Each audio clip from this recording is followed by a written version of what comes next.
Saludos, mi nombre es Susan Vivena Guamán Quispe, soy estudiante de la Facultad de Medicina Humana de la Universidad Señor de Zipán, soy estudiante del 9º ciclo. En esta ocasión les voy a hablar sobre el protocolo ACERTO en pacientes sometidos a cirugía. Bien, ¿qué es el protocolo ACERTO? El protocolo ACERTO es un proyecto lanzado en 2005 llamado Aceleración de la Recuperación Postoperatoria Total.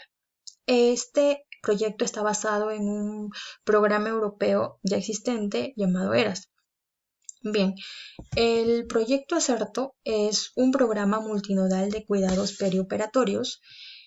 El protocolo ACERTO está fundamentado en lo que es la medicina basada en evidencias en contraposición con cuidados tradicionales. Muchas veces estos cuidados son empíricos y enseñados por la rutina misma de generaciones sucesivas de cirujanos, ¿no? Entre los cuidados tradicionales, por ejemplo, tenemos el uso de sonda nasogástrica, drenaje abdominal y ayuno preoperatorio. Bien, en este proyecto se consideran la restricción de líquidos intravenosos y el uso de terapia nutricional en el perioperatorio y preoperatorio endovenoso. Son los puntos que se consideran principales. El objetivo del protocolo ACERTO es acelerar la recuperación postoperatoria de los pacientes sometidos a una cirugía. Como ya se mencioné, el protocolo ACERTO está basado en un protocolo europeo existente llamado ERAS. El protocolo ACERTO está considera 10 puntos principales, 10 puntos. Por ejemplo, tenemos la disminución del tiempo de ayuno preoperatorio, restricción del uso de sonda nasogástrica, realimentación precoz en el postoperatorio, deambulación temprana, videolaparoscopía, analgesia, restricción de fluidos intravenosos, no preparación mecánica del colon, profilaxis antitrombótica e información preoperatoria.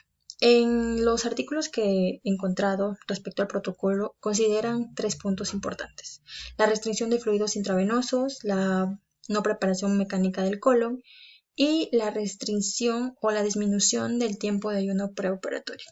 Bien, la disminución del tiempo de ayuno preoperatorio se basa en que en la actualidad, al menos en nuestro país, se recomienda que el paciente antes de su operación no consuma alimentos entre 8 a 12 horas, ¿no?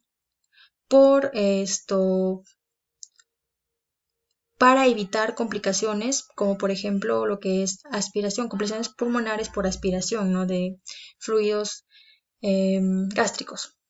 Pero considerando de que muchas veces o en la mayoría de casos las horas establecidas para las cirugías no se cumplen, ya sea porque el cirujano está ocupado en otra operación o porque se retrasó o por problemas administrativos de los hospitales, las cirugías se retrasan y se llega a cumplir incluso las 18 horas de ayuno, lo que este tiempo de ayuno por una respuesta catabólica va a aumentar la reacción orgánica al trauma quirúrgico que se le va a practicar al paciente.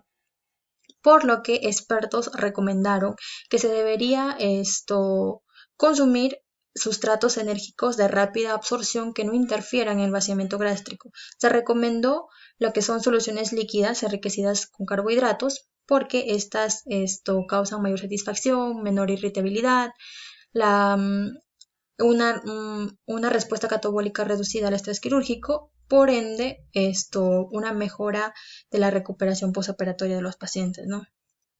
Respecto a la restricción de fluidos intravenosos, la reposición de líquidos y electrolitos son infundidos con la finalidad de reponer las pérdidas ocasionadas en el acto operatorio, en el acto quirúrgico o postoperatorio durante el tiempo en el que el paciente no puede aún consumir alimentos, ¿no?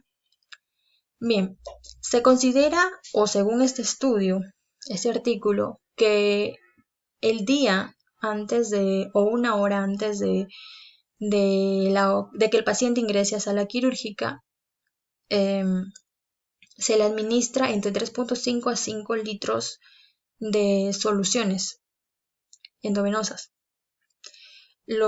Postoperatorio, el paciente sigue en mantenimiento con un promedio entre 2 a 4 litros por día. Esta reposición de líquidos va a causar una respuesta fisiológica que va a repercutir, por ejemplo, en la dificultad de excreción de sodio, de cloro y de agua, que por ende van a causar que los pacientes empiecen a hacer edemas generalizados por retenciones hídricas. Este edema generalizado nos puede conllevar a tener complicaciones, por ejemplo, cardiopulmonares. Puede presentar edemas espláncnicos, aumento de la presión intraabdominal, que es la más común en operaciones abdominales, disminución del flujo mesentérico, con mantenimiento del hilo paralítico, aumento de la permeabilidad de la mucosa, que repercute en lo que es el proceso cicatricial. Para este punto, se tomó o se hizo un estudio comparando entre dos poblaciones, pacientes operados con reposición de líquidos y pacientes que no tuvieron reposición de líquidos. Se comparó las complicaciones postoperatorias, donde obtuvieron que a los pacientes que no se les repuso líquidos, tuvieron restricción de fluidos, tuvieron o presentaron complicaciones postoperatorias en un 33%. En aquellos que sí hubo reposición de líquidos, las complicaciones postoperatorias se presentaron en un 55%. Las complicaciones cardiopulmonares en los grupos de pacientes con restricción de fluidos fue del 7% y en la reposición de fluidos del 24%.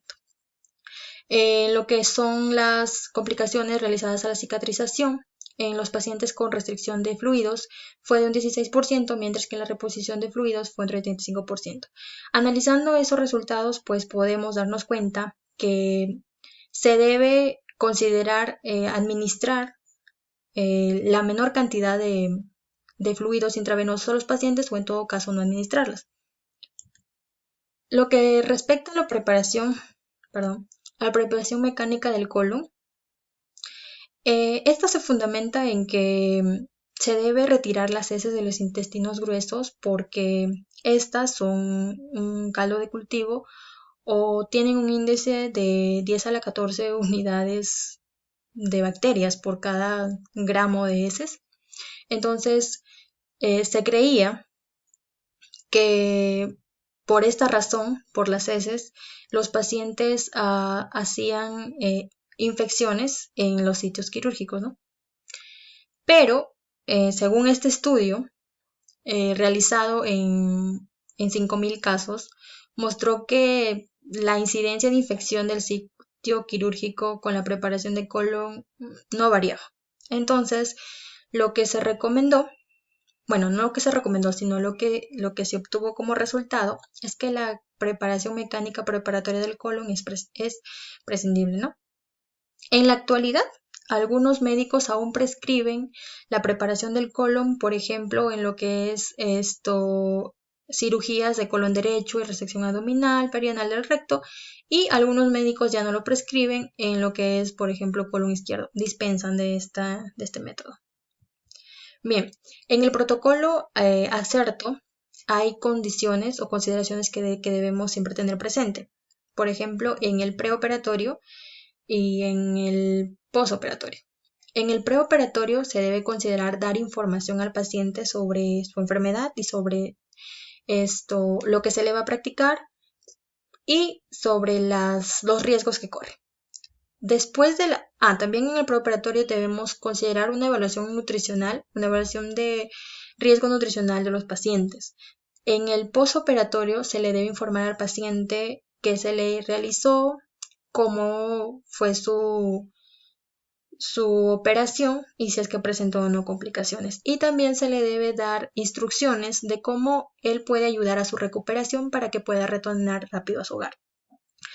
Para dar alta médica, según el protocolo ACERTO debemos considerar 4 puntos, 4 factores.